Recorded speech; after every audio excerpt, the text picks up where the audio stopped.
Now hiccups could be really annoying, isn't it? Now for normal hiccups, after you eat too fast, it's okay. It can be released by itself. But some cases could be really frequent as every few seconds. It happened, I saw some client before here. Now what I tell them and where the point I use is here. We call it 站住.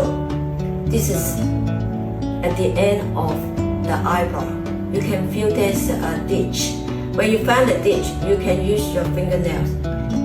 Give it a go. A bit of pressure. Sometimes you can be released after press this one. Try this one when it happens next time.